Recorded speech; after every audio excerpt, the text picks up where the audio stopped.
Bom, então, na videoaula de hoje, a gente vai começar a trabalhar com diagrama de classe, né? Então, o que é um diagrama de classe? Né? Como é que ele funciona? Como é que eu posso trabalhar com ele? Né? Qual a utilidade dele? Acho importante quando a gente trabalha com ML é entender para que serve, né? Muita gente está estudando e, tô vendo o que é o diagrama de classe para passar numa prova ou só para pegar aquele conhecimento básico, né? E na verdade, o diagrama de classe é um diagrama bem importante quando nós trabalhamos com sistemas orientados a objetos, né? Então, como o nome já diz, né? O diagrama de classe ele serve para ter uma notação gráfica formal, né? Para ter uma representação visual para minha modelagem de classe, para a representação das minhas classes do meu sistema e o relacionamento que elas vão ter entre si, as associações, né? Como é que vai ser representada, né, de uma forma bem mais próxima aí do desenvolvimento da programação, as classes no meu sistema. Então, ela, bom, o que seria uma classe, né? Essa parte aqui, eu estou partindo do ponto que, pelo menos aí, fazer algum código, alguma programação envolvendo classe e objeto, né, todo mundo já fez. Então, claro, a classe é a descrição de um conjunto de objetos que compartilham os mesmos atributos, operações e relacionamentos, né? Isso aí já é a parte básica aí da orientação a objeto. O objetivo vai ser mostrar a representação disso num diagrama, né? Como é que a gente bota a notação disso aí dentro de um diagrama de classe.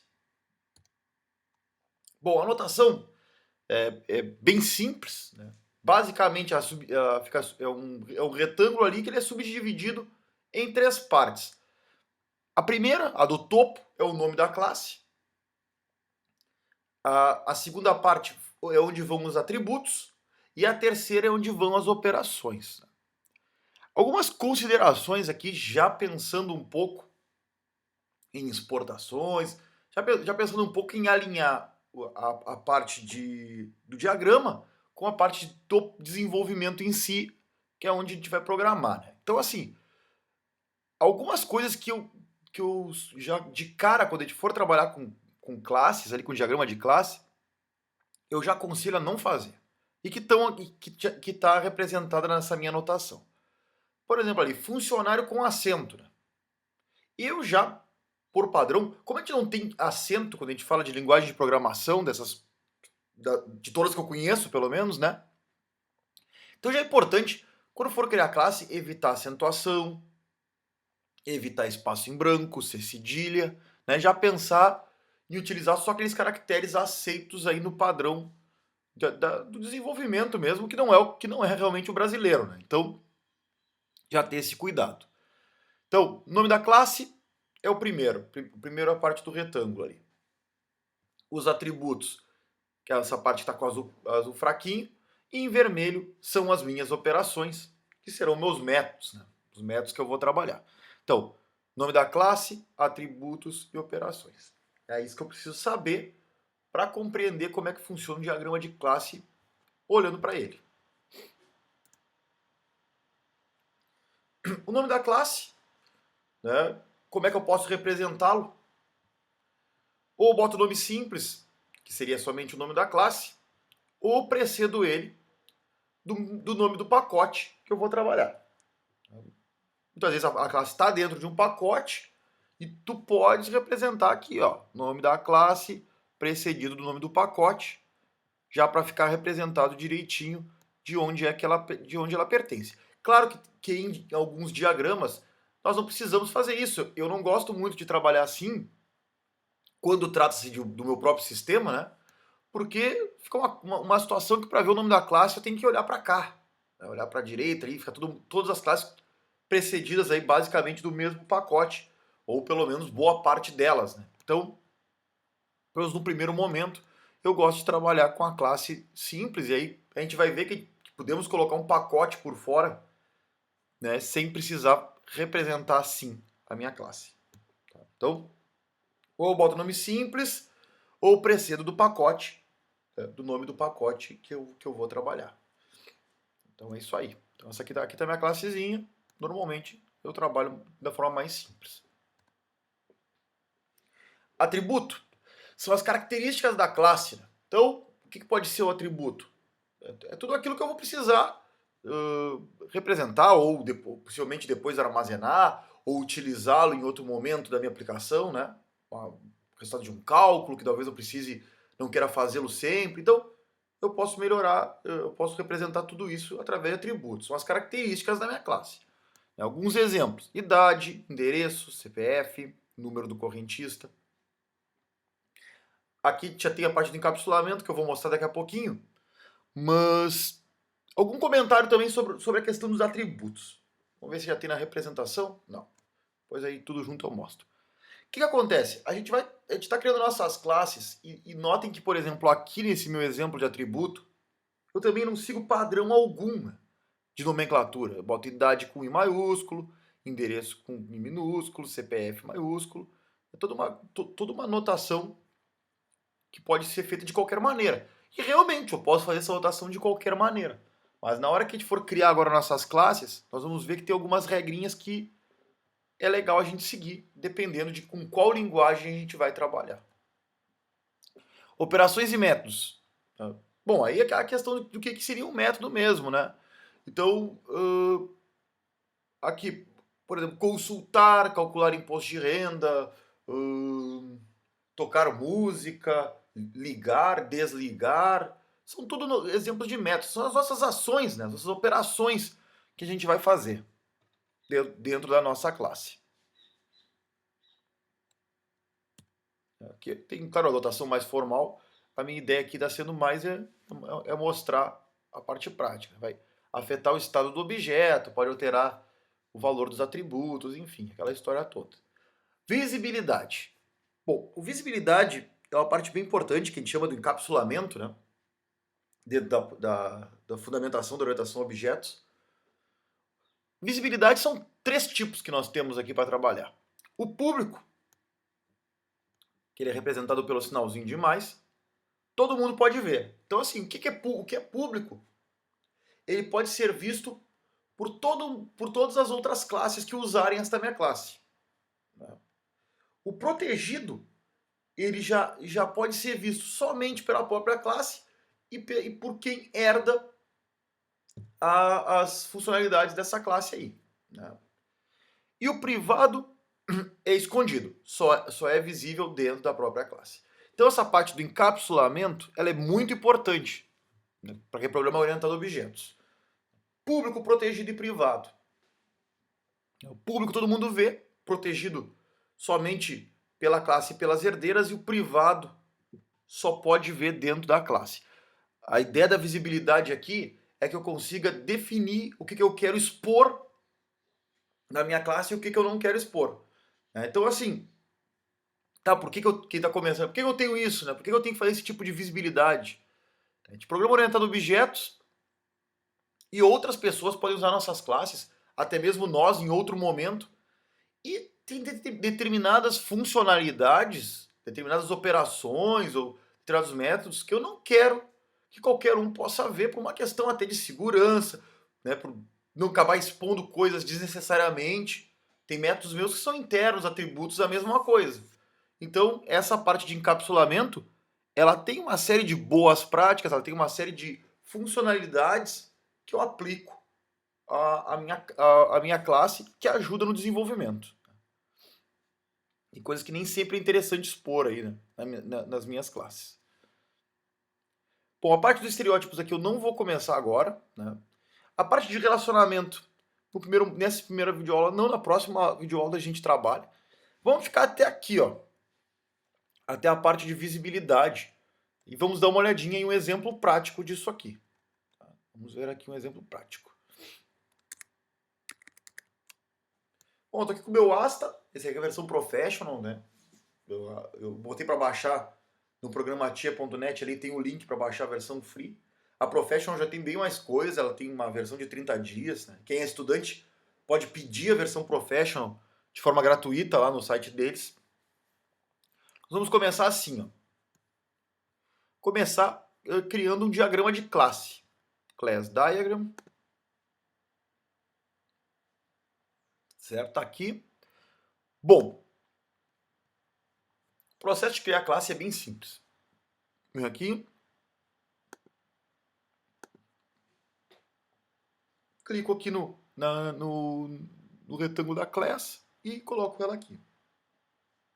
Claro que o legal, depois a gente vai ver isso aí, é criar esse diagrama baseado num descritivo, baseado nos artefatos que eu tiver, né, o diagrama de caso de uso, enfim. Mas como é que a ideia é representar a notação, eu vou só criar a classe. Bom, minha classe vai se chamar, vamos pensar aqui, criar aquela do funcionário. Isso aqui já bonitinho. Funcionário.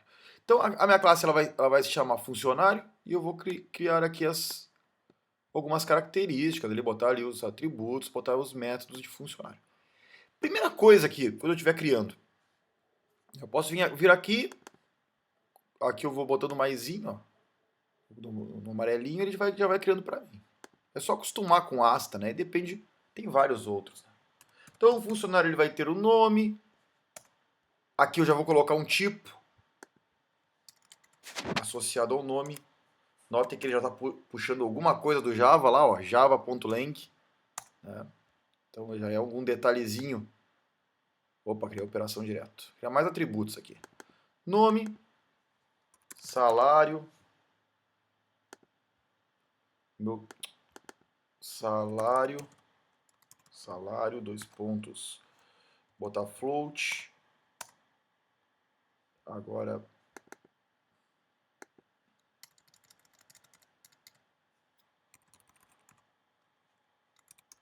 endereço.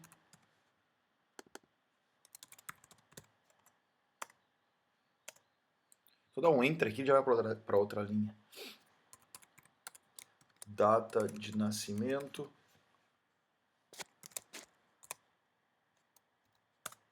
Tá bom.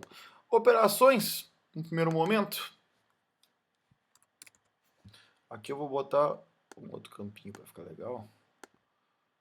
Aqui, ó. E o bônus. Tá.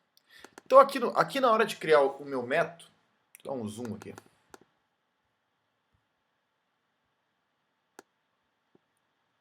Aqui eu criei meus funcionários e agora eu vou criar meus métodos. Bom, vou criar 2 métodos aqui.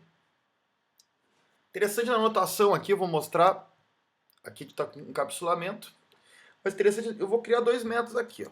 Eu vou criar o calcular, o retornar ganhos. Que vai fazer o seguinte, ó.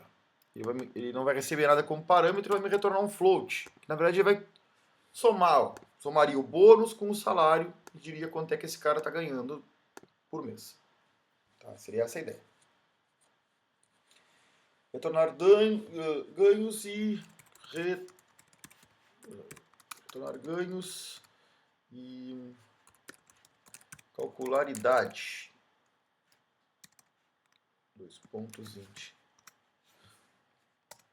Calcular a idade, pegaria a data do nascimento, retornaria a idade.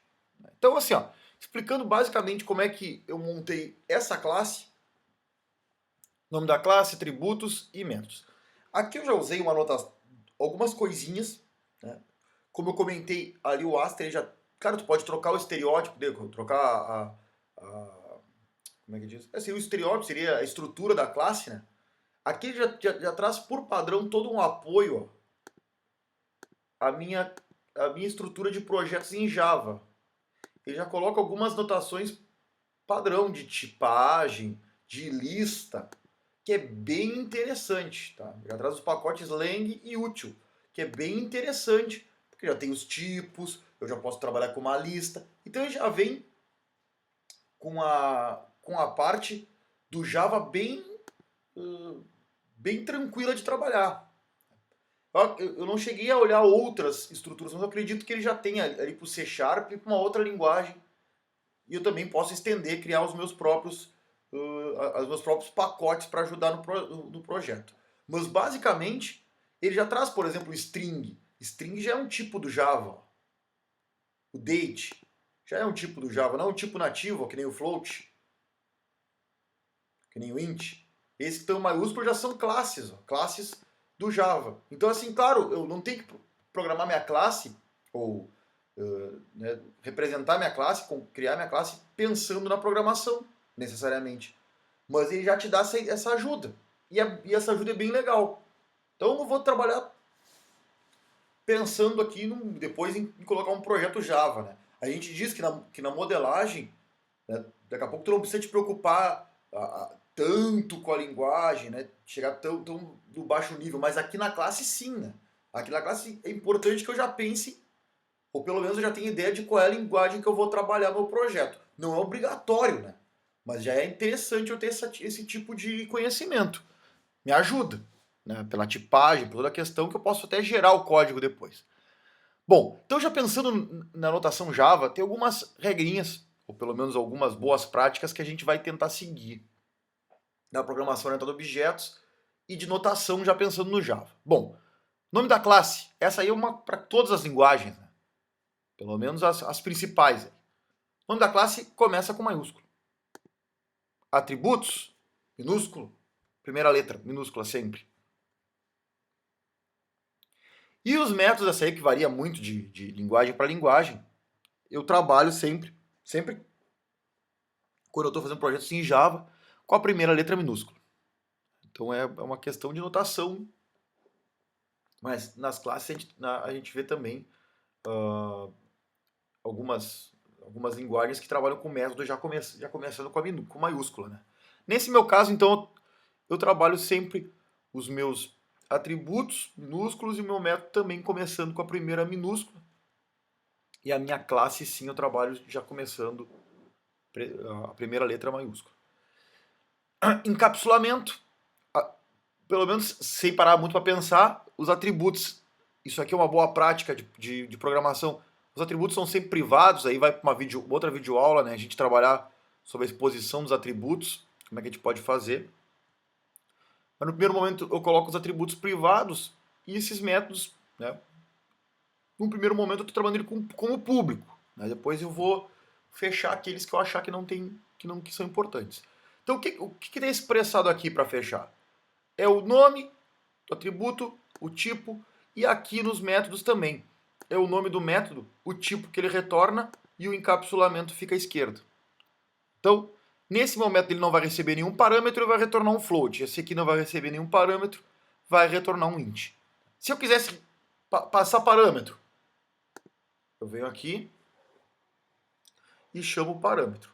Vou dizer assim, ó, complementa endereço. Eu vou dizer que eu vou receber aqui um complemento que vai ser do tipo string. Pronto. 2 pontos, ele não faz nada. Pronto. Tá aqui, ó. Complemento endereço, ele vai receber um complemento e vai colocar junto no endereço lá. Então ele não vai retornar nada e vai receber uma string, certo? Então é isso. Basicamente, diagrama de classe, né, no primeiro momento aí é isso aí. Na próxima videoaula a gente vai trabalhar um pouquinho com essa parte do encapsulamento dos atributos e como é que eu faço uma associação entre as classes, certo? Então é isso.